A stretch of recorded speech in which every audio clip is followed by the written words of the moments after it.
Hey guys, welcome back. So now I'm gonna be installing Brew on my computer, and Brew is nothing more than a package manager. And if you needed something similar for Windows, I would recommend to install Chocolatery. They are very similar, but Chocolatery is for Windows while Brew is for Mac users and Linux.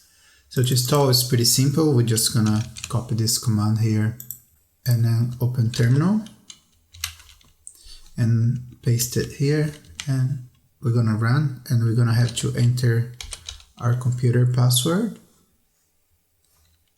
and that's it. It's gonna install Brew for us, and I'm gonna put this on the side here.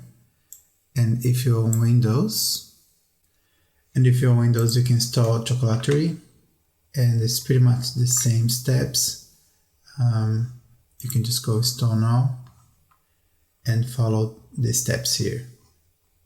And once you have Chocolatery or Brew install, we are ready to install Dino. So now we have Brew install. We can just run Brew and we can see it working. So that's it for this class, and I'll see you guys on the next lesson.